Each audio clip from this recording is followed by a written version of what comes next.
All right. Yes, does it say live? There we go. Sorry, Okay. So, I'm still loading here. yeah, sure. All right.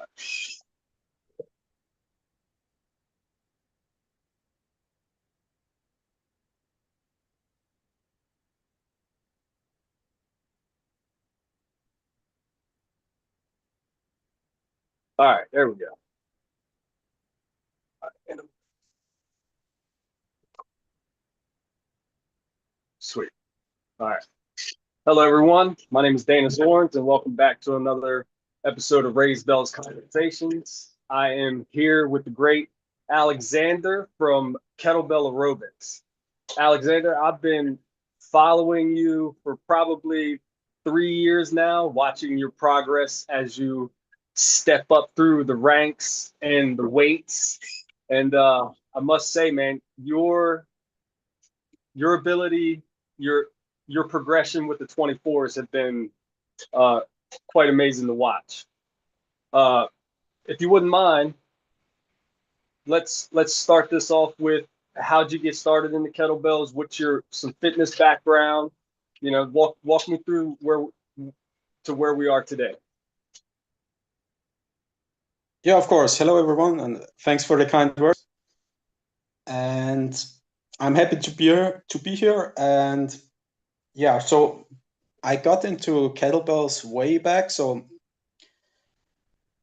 at like 14 years old, Mm-hmm. so like 2006 or something, I it was like before the smartphone era, Mm-hmm. and I just wanted to I was really interested in fitness, and I was just scrolling Amazon on my dad's PC and like looking for books on fitness, and that's how I stumbled onto Pavel Tsatsoulin's books, like the Enter the Kettlebell and the Power to the People. And I ordered those books. I started reading the Dragon Door forums, and I ordered my first kettlebell, 16 kg, at 15 years old, and I started like teaching myself basic hardstyle technique from the books. And later I got really into fitness, into lifting, like most like teenage boys. Mm-hmm. And then I got into the military, Oh and wow. that's kind of, yeah, that I was in about like Austrian. I'm from Austria. I don't know Mm-hmm. if I mentioned it. And I was in for around 8 years, and the kettlebell stuff always had like a place in my training, and that's kind of what like shaped my hybrid mindset, because like the combined strength and endurance and the kettlebells are like the ideal crossover.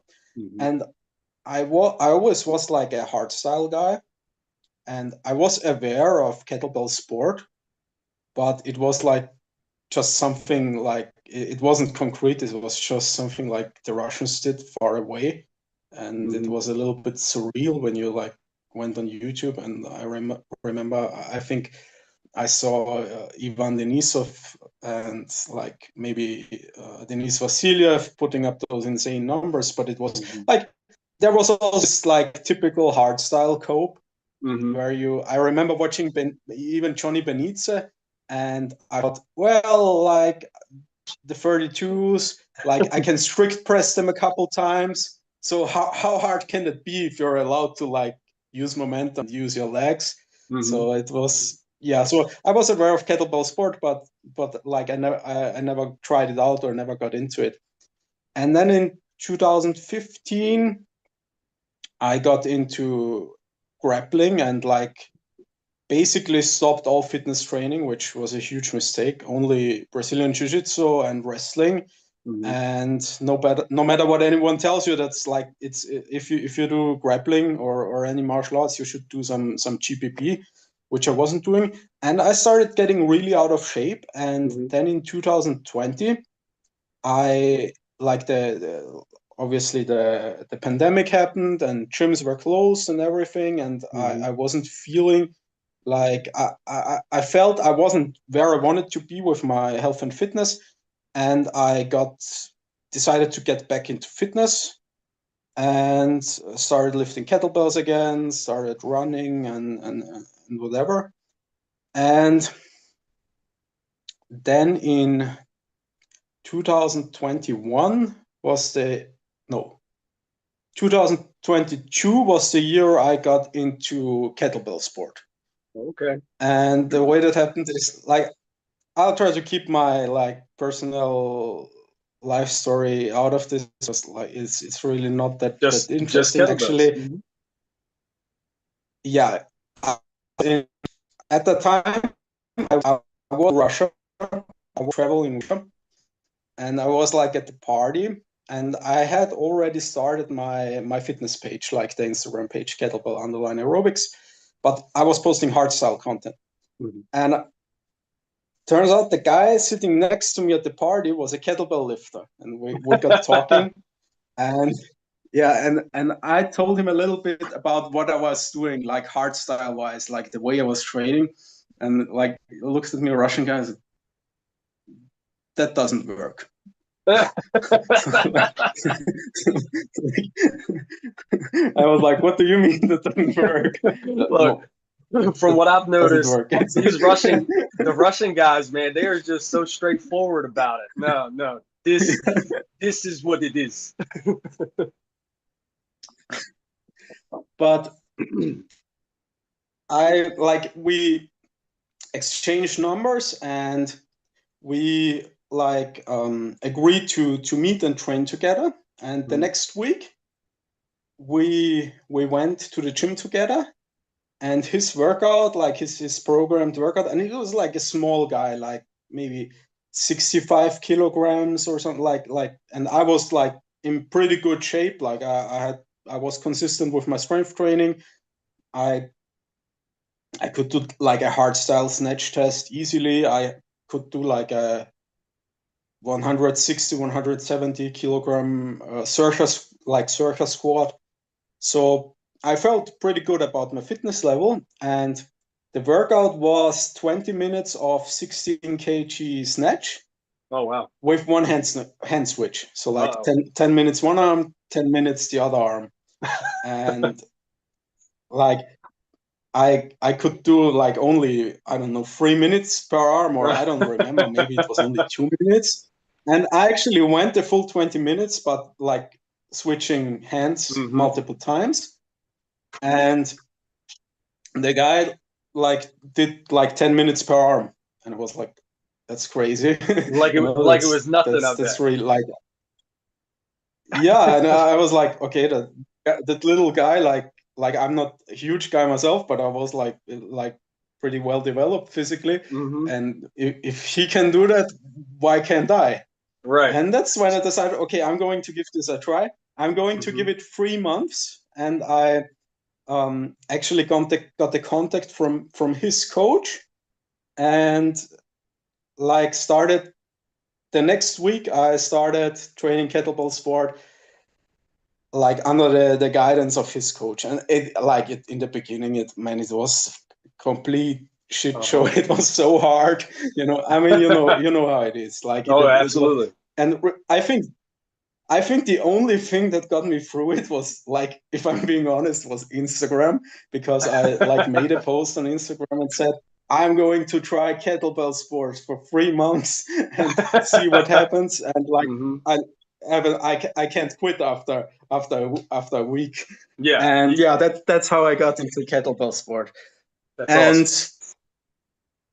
Yeah, and I stuck with it, and I started noticing that like after a couple of months, like I got really fit, like, because you have like this dichotomy where people say, oh, hardstyle is like for GPP, right? And then you have kettlebell sport, like it's specific. I mean, it is specific, it is for sport, but the thing that like no hardstyler wants to talk about is that the kettlebell sport guys in general have much better GPP than the average hardstyle guy. Yeah, and it's kind of wild, right? Like my endurance was going up, and my, like, especially the muscular endurance when I was running. when I was running, like my legs didn't get tired anymore, and like my strength was, I could maintain my strength, and I felt so okay, I'm gonna keep doing this. I'm gonna see what happens. It's And very crazy to yeah, a lot of guys who get in the kettlebell sport who spent a lot of years doing hard style. They transition because of situations like you were in. Like you become aware of it, and then you actually see it in real time, and it's like, wait a second, what is happening here? you know yeah, and then it sparks that you're it intrigues you, so it's like, all right, let's try it. And then you find out, oh well, it is actually kind of hard, but yeah, you're exactly. you give your body the time to adapt, and it becomes one of those things. It's pretty hard to match, you know. Yeah, absolutely. I think Levi, like Levi from, you know who Levi is, Yes. right? I'm I think he not sure if told a I'm going to similar pronounce his story. last name right, but Levi Markwart Yeah, or something. I won't even try. Yeah.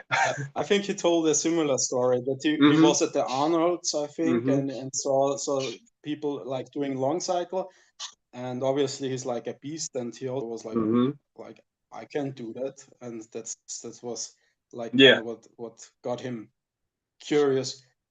Yeah, and I've seen a lot of hard. I think sometimes it's easier hmm to get into sport from like a blank slate, because hmm I've seen a lot of hardstyle guys like DMing me or like telling me, yeah, I'm gonna give this a try, and then you ask them like 2 months later, hey, how's it going? They're like, yeah, like I'm back to hardstyle. It's not for me. A lot of these guys, they like that 5 to 8 rep range. As much power as you Yeah, can put out for five to yeah, eight reps, maybe 10, and then 2 to 3 sets, and that's it. Whereas, guys that are like maniac, some people consider us maniacs, or crazy people, doing hundreds of reps, or like 50, 60 reps, 70 reps in a set, 2 3 minute sets. uh, it's kind of crazy. Yeah. yeah, and especially like maybe we can talk a little bit about that.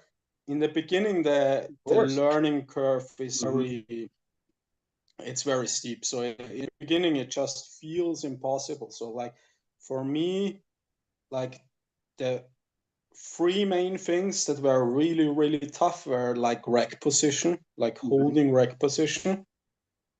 And it always felt like my legs were on fire, my shoulders hmm were on fire. And I remember thinking to myself, like, if this doesn't get better, hmm I'll quit this, because I can't like endure this like forever, because it was so painful in the beginning. hmm And the other thing is, of course, the top fixation. hmm And the other thing that was really tough for me was the one hand switch rule in the match. So Yes. the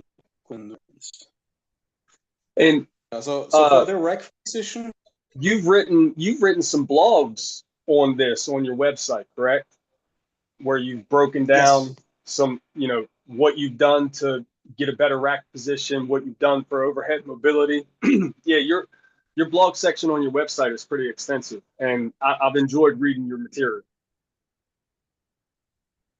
Yeah, like the rack position is, it's like ideally you want the elbows sitting on the hip bone, right? But hmm most people can't do that, because like there are basically three main issues. You have the flexibility issue, hmm so the people lacking hip extension, and I fall into that camp as well. So if you have like anterior pelvis, it's just very hard to like have the knees straight and extend the hips at the same time.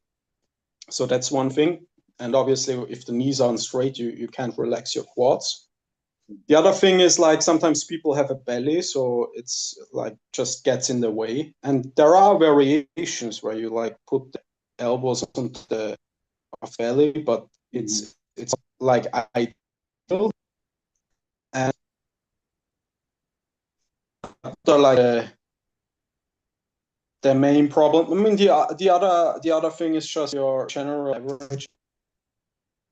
So if your arms are shorter, you also don't reach the hip bone really. Yeah. And I get every day like people DMing me and saying, "Hey, I'm like really big, like I can't hold rack position." And the thing is, there is like an ideal build for the sport, but that's not where most people are. And some things you can change, some things you can change, but you can't like go from the sport. Because like I was at a competition in Petersburg last week, and I saw a guy who had like was more like had like this barrel chest build, like a little bit like a big arm power lifter, and I can't remember his name. He's like a high level like Russian guy. And he did with 24s, I think he did around 190 jerks. Jeez. 190 with double 24s. Wow. In 10 minutes. And his elbows don't reach his hip bone at all. Like they barely touch even his belly because it's like so big for the upper body. Or like one of the greats of kettlebell sport, Mishin, was like, I think the first guy to do more than 150 jerks with double 32s. And he had also had that powerlifter barrel chest build. And he also didn't have like a classic rack position. So like there's always like a way to like adjust your technique. Of course, you can take like you can lose weight. And even as I dropped the weight class now, like I never was like really fat, but like even as I dropped the weight class now, I notice my rack position is more solid. My elbows sit better. Like that's one thing you can do, of course. You like I'm of course stretching my hips and trying to like open up those hip flexors. But like that's a slow process. I still can't get my knees completely straight in rack position. Yeah. But even if you run into those limitations, that doesn't mean that if you just persevere through it. Like in the beginning, it was really horrible, but now I can like it's pretty comfortable for me. Like especially with 24s, like a 10-minute set just from the perspective of holding rack position is not really a big deal to me. So like there are just some things happening. I don't know, maybe it's at the cellular level, like that your muscles just adapt to the like static dynamic load, or maybe it's like you're getting more efficient, relaxing more. But if you just keep doing the reps after some time, it's going to get better. Yeah, your body definitely needs to go through this adaptation phase, you know. So Yes, absolutely. how often are you just holding a rack position? So 224s, how often are you doing rack holds?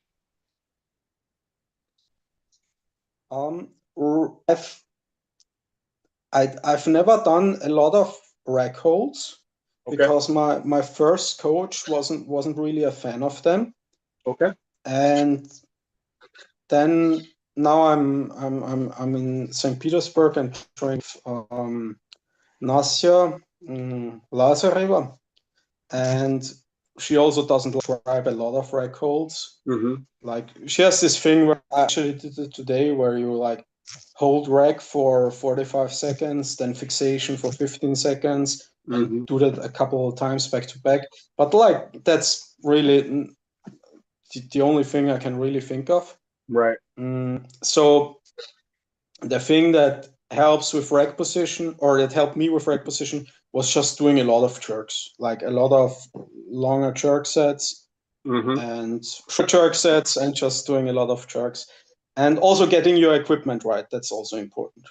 Yes. Like somebody asked me just this week whether he needs a belt, and like unless you have like natural perfect rack position, you need a belt.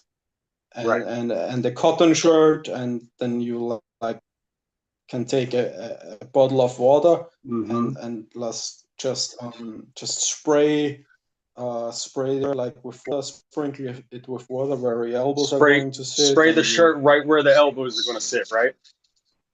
Exactly. And you these are the little nuances use chalk. Yeah, nice. Like I'm just like mentioning, but maybe somebody doesn't know, and then you can use even chalk on your shirt or chalk on your elbows, and basically anything to increase friction. And even in the beginning, if you do those things, if you wear the belt, if you use the like cotton shirt, if you use the water, if you use the chalk, you should be able to at least get started with like 1-2 minute set, and then it's you can improve from there. I agree. I think it's important to talk about those little nuances because a lot of beginners may not know. But if you talk to if you talk to any experienced kettlebell lifter, they'll tell you, cotton shirt, wet where your elbows are going to touch, especially if you can't. I mean, even the greats like Denis Vasilev still sprays his shirt down, and he has an immaculate rack position, so even the top guys are doing it even with perfect rack position. So it says something. Yeah, that's like something that I remember like 2 months ago. Like I'm sure you know Johnny Benitez, right? I believe I've heard the name. He's like the really short guy who does like this like 63 kg guy. Oh yes, does like these insane jerk numbers. Like I think his record is 156 jerks, if I'm not mistaken. It's with 32s. Wow. And that's his body weight. So like he's a complete outlier, but like he's a legend of jerk. So and like Nastya told me that he used to say, or he says, that chalk is even more important in jerk than it is in snatch. Oh wow. So wow. you need that friction, so your elbows don't slide, and also like on your hands, so you can lock your hands and they don't like drift apart. And so that's what you're saying, right? Even like that's of course like many beginners don't notice, but like as you just said, even at the highest level, people do that. So it really is important. Yes, absolutely. I couldn't agree more. So since we're like talking about jerk, how often, because you're putting up pretty solid numbers with the 24, how often are you hitting like position drills? Like you pause in the first dip, you pause in the second dip, you pause in overhead, you pause in the rack. How often are you hitting, exercises like this?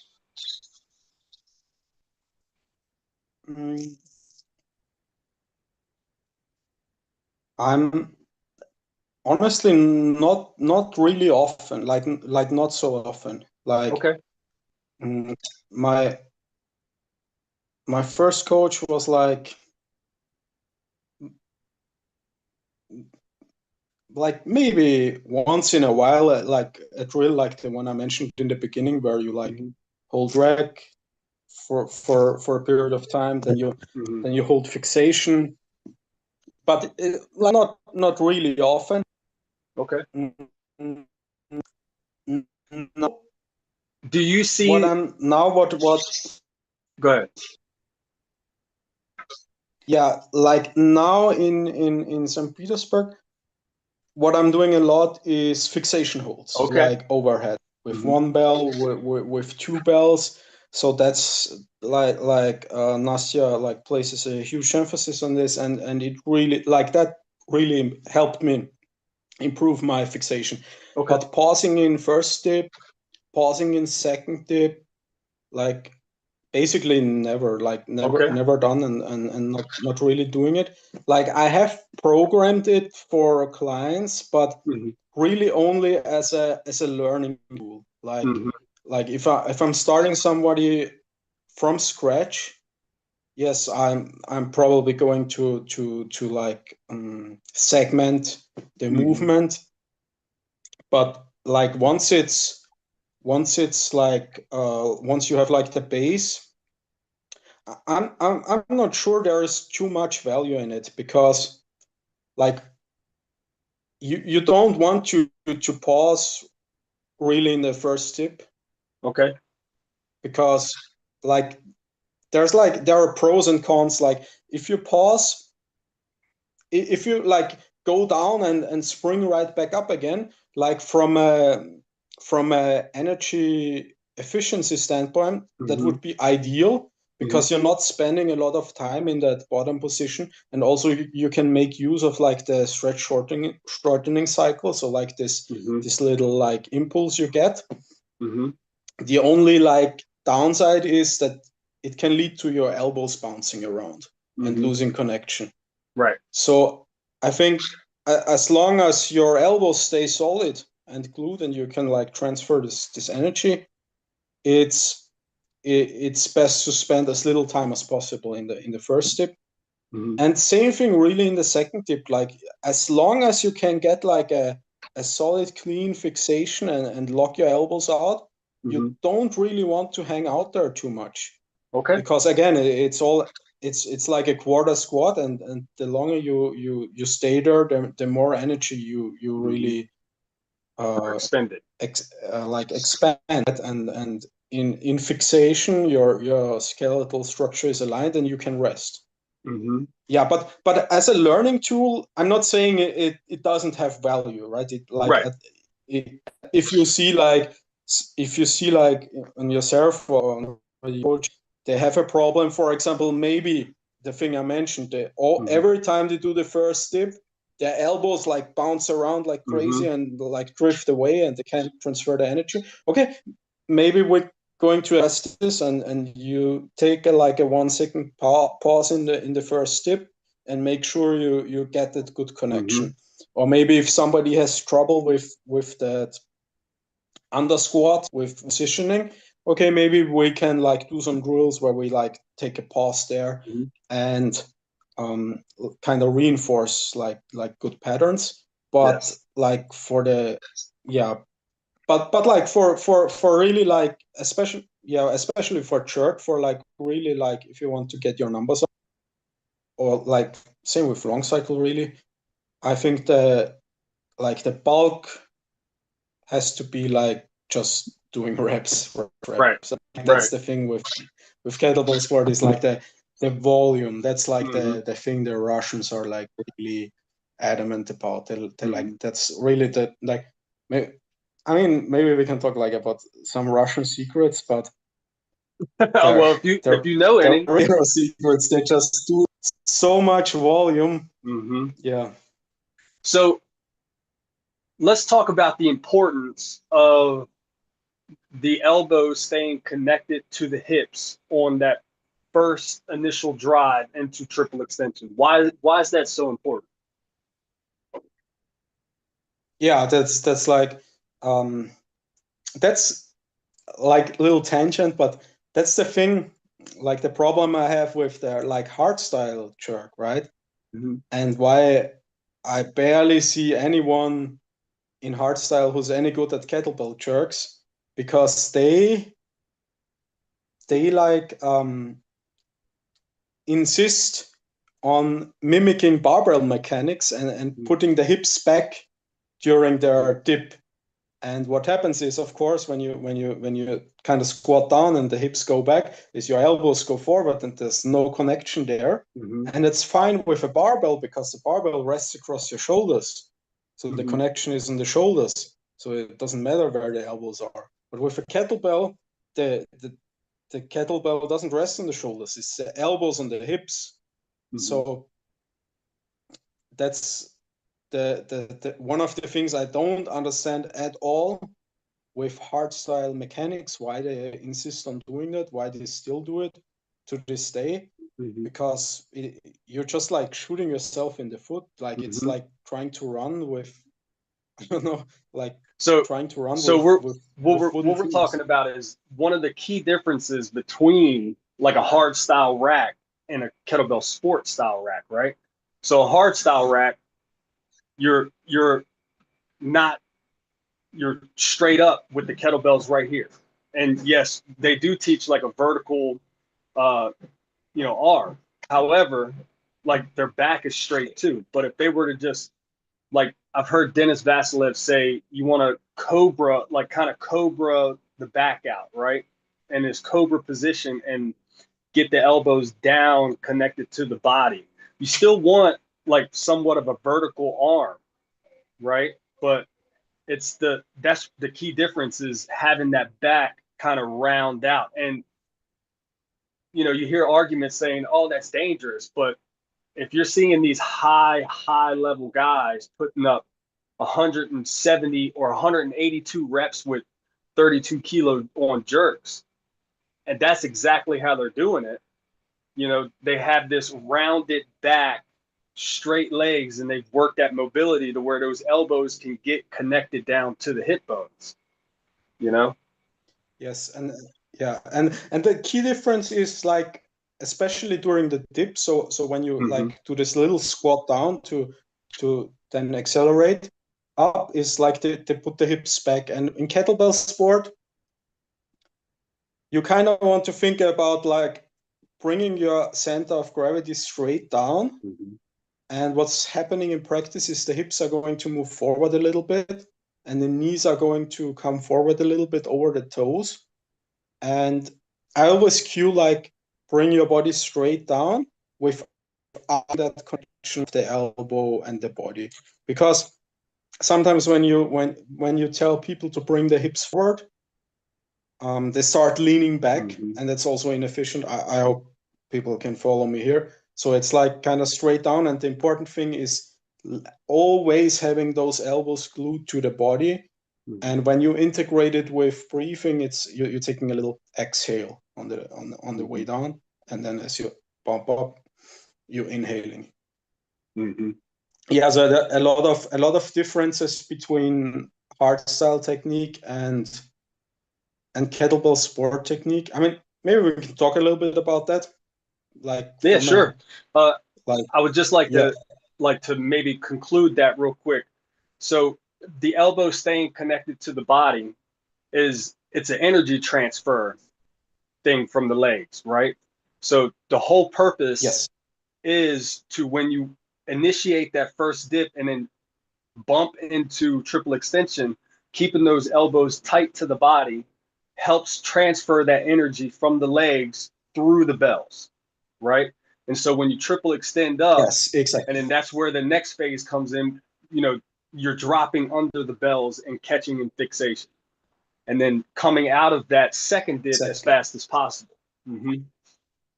Right. But the whole reason, the reason for keeping the elbows tight to the hips is for that energy transfer, a clean, fluid energy transfer from the legs to the bells. Exactly. And that's also one of the reasons why you exhale as you dip down, because like it allows a little bit what you hinted at, like what Denise teaches, like this, like rounding. It's like when you exhale, your rib cage compresses, and you can sink even deeper, and the elbows sink even a little bit deeper. I mean, if they're at the hips, amazing. And then, as you just mentioned, when you then extend up, you can transfer all of that energy from the lower body straight into the arms, into the bells. Nice. Yeah, I love the jerk. It's so technical, and it takes, a lot of times it just takes so much practice, and practice never makes perfect with the jerk. It's always just little minute progressions that you're making each time, Yeah, I'm really thankful to my first coach for having me train biathlon from the beginning, Mm-hmm. I mean, there are like different opinions, and like all are valid, and there are different ways of looking at it. Mm-hmm. But like her opinion was biathlon is like the basis. Even like long cycle is like comes after because it's a more complex exercise because it combines two different movements. Mm-hmm. And like basically the Russians don't do anything else. Like if I'm being honest, like Mm-hmm. all the one arm lifts, pentathlon, and we can talk a little bit about that. But Mm-hmm. it's just not really a thing. Like they don't even like know about it. They just do. They basically just do like biathlon, or now they Mm-hmm. like actually this year they are starting to like divide it, so it's jerk and snatch separately, and they have long cycle. Mm-hmm. But starting with jerk, I've only started training long cycle 6 months ago, and starting with jerk, even though it was like a very painful like process and like a long road, but it definitely gave me some benefits that I can now take and carry over to long cycle. And Mm-hmm. that's like the solid rack position we talked about it, because in jerk you don't really get a rest, right? So you are always between those two positions. So you have to learn to manage that muscular tension. So now when I do long cycle, when I'm in rack position, I feel really comfortable there because and the same thing with fixation, because like when you do long cycle, you do maybe like 20-30% less reps Mm-hmm. than in jerk. So that's like maybe 20 reps less overhead. Mm-hmm. And that means in fixation, in long cycle, it's actually really easy for me to like hold the fixation and relax a bit, because like if I'm doing, I don't know, 70 long cycle reps, like only 20 times overhead compared to, I don't know, 110 jerks, that's Mm-hmm. like way easier. But like obviously Plus, with it the takes a long lot of cycle, work. And because you got to go back into that clean. You get to kind of reset that rack position each rep, right? So it makes it a little more doable. yes, and that's why long cycle is often recommended for beginners. And that's where I said like I can't really say one way is right or one way Mm-hmm. is wrong, but in the West a lot of people like to start with long cycle Mm-hmm. because it kind of allows you to get away with not Yes. having a good position, because you can kind of relax your upper body during the clean. And Mm-hmm. that's not to say long cycle is easier, because it's absolutely Oh, not. absolutely Long not. cycle is probably the most brutal lift, because just from the Russians call it functional, like from a Mm-hmm. cardiovascular standpoint, Mm-hmm. it's really really brutal. But I'll put it like this: you can compensate a lot in long cycle with just having good conditioning, Mm-hmm. and that kind of allows you to get away with more technical mistakes. So even if Mm-hmm. you're training long cycle, like spending some time working on pure jerk is definitely going to carry over, Mm-hmm. because of the aforementioned like rack position and fixation, and you're Mm-hmm. just going to start feeling really comfortable there. Yeah. Yeah. Yeah. Out here in and the and West, sorry to cut you off. Out here in the West, one of our leaders is Dennis Vasilev. He's probably, the lead guy out here. And his one of his philosophies, I do believe, is start with long cycle because it allows that that clean to kind of reset that rack. So yeah. Mm-hmm. yes, exactly. And the other thing he says is you're doing less reps in cycle. So Mm-hmm. when you do like a lot of reps, for example, in snatch where the pace is generally the highest, Mm-hmm. and you're doing like 20 reps per minute, so each little mistake compounds a lot more.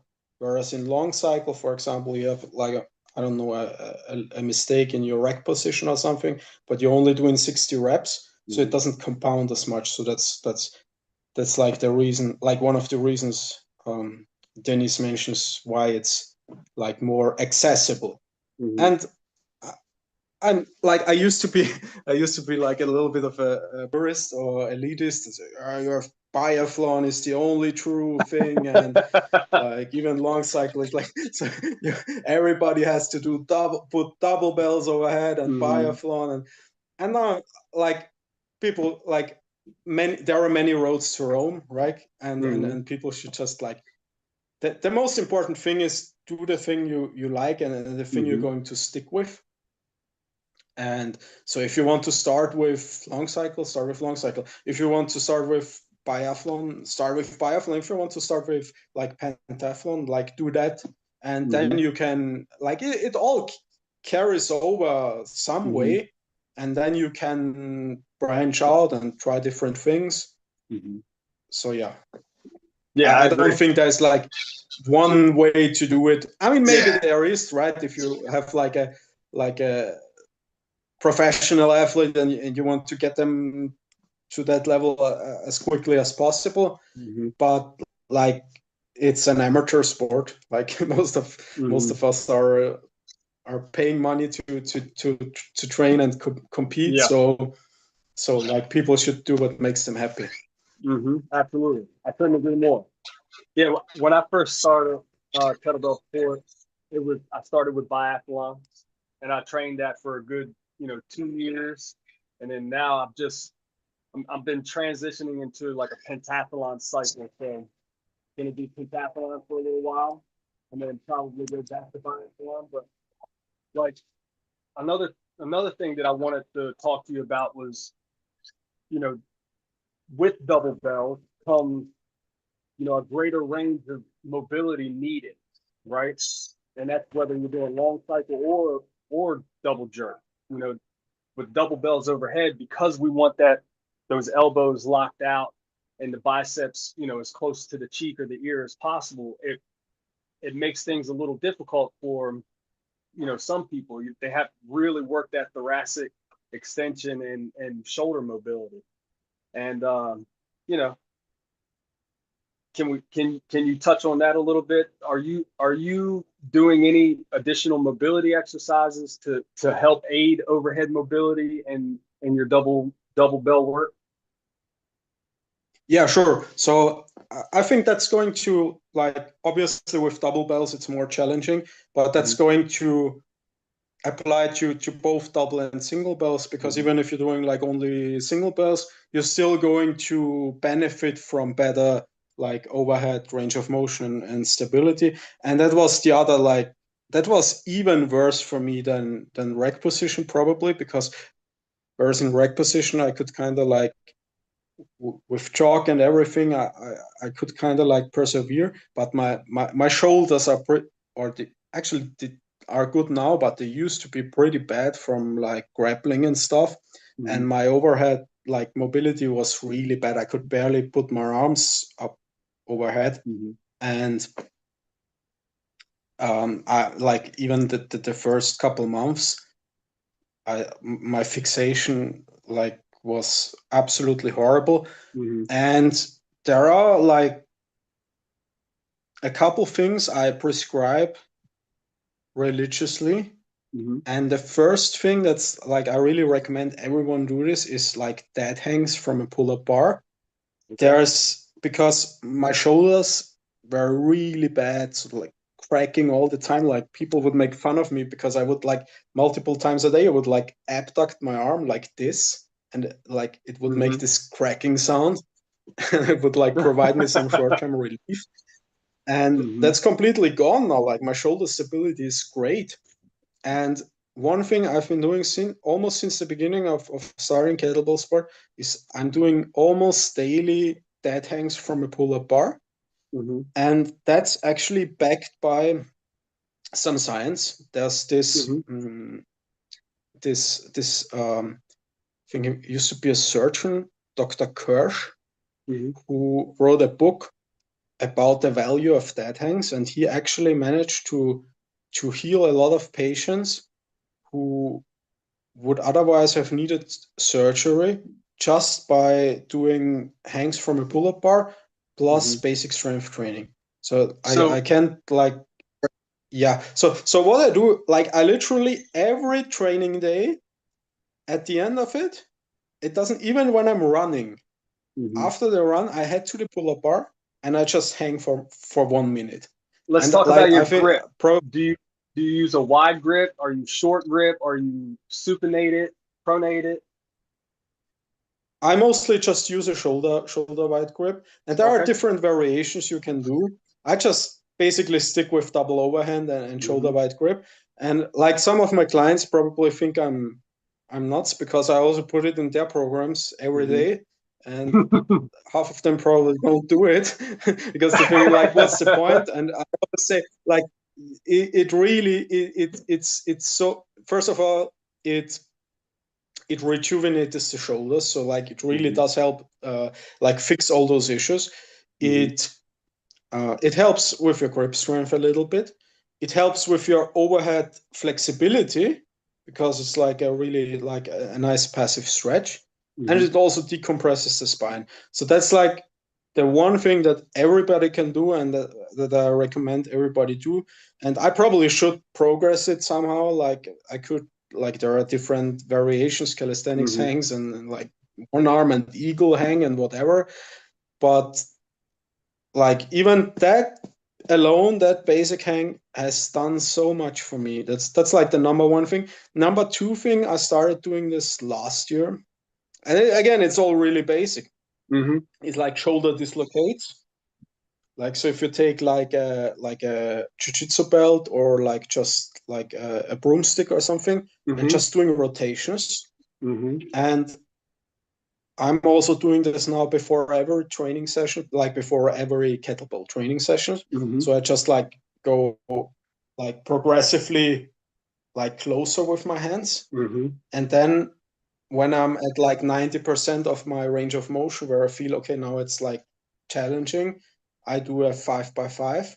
And the thing you want when you do those shoulder dislocations, so it's like shoulder dislocations, like I didn't explain it, you just take the broom screw and you rotate all the way to the back and over again. And the thing is, you want to really articulate the shoulders, like go all the way, like move the scapula, and that's like a staple yeah. And that's like a staple in gymnastics, in weightlifting, Olympic weightlifting, and for good reason, because it works. And like if Absolutely. I think if you do those two things consistently, like for sure your fixation, your overhead range of motion. Of course, there's a ton of other things you can do, but like those two things, if you do those consistently, like every day you train, I guarantee your fixation is going to get much better. And you can look at like my fixation when I started and how it's now. And now it's like pretty solid, like pretty, I get it, like elbow extension. It used to be like this, like horrible, just so. And like I'm no spring chicken, so it's like I started kettlebell sport at 30. I'm 34 now, so. Yeah, you're in your 30s, just like, I'm 38.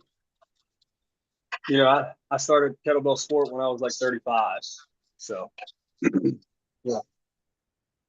yeah, that's the great thing about kettlebell sport, in my opinion, is you get like really good athletic longevity. So if you look at the like older guys, first of all, you can be really competitive even into your 40s. You had like James Ross on your show, right? I think he's over 40. I believe so. Yes.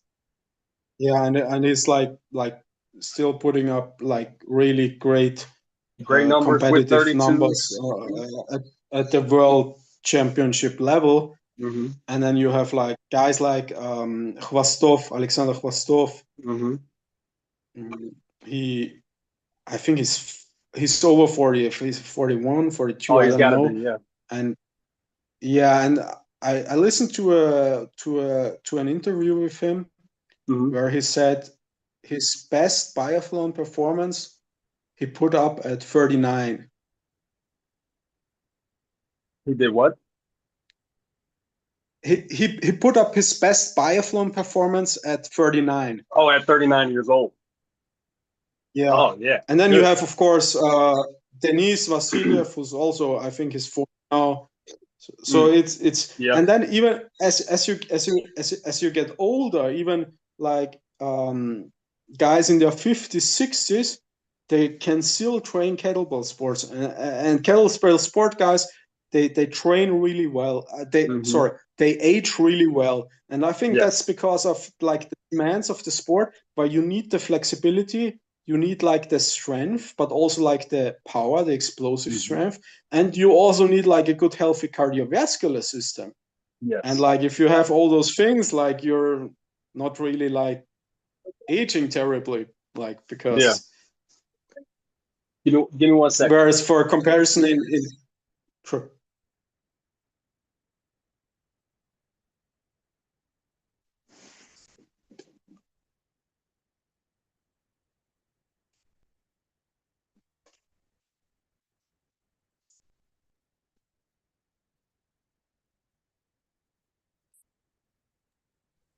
Sorry about that. No problem. Yeah. Like So, for comparison in a sport like powerlifting, for example, mhm. like you can be really unhealthy and still put up like world records. Hmm. Yeah, I agree. Yeah. Um, yeah, it's kind of crazy. Uh, Alexander, I apologize, but I'm gonna have to go outside and do some stuff. Some of my guys need some help. So I I, Yeah, of I, course. I apologize. I have to cut this one short today. I should have stayed home, but when the opportunity arises to come in for some overtime, it's kind of hard to turn up, to pass Yeah, up. don't worry. Uh, so I would love to talk to you shortly after this and reschedule, and then maybe we can go in a little deeper for a part two. Is that okay? Yeah, of course. Thanks for having me. It was a I'm pleasure. Again, I'm so sorry. I'm cutting this really abruptly short. Sorry about that. No problem. All right, I'll talk to you soon, Alexander. Of course. Take All right. care. Yep. Bye.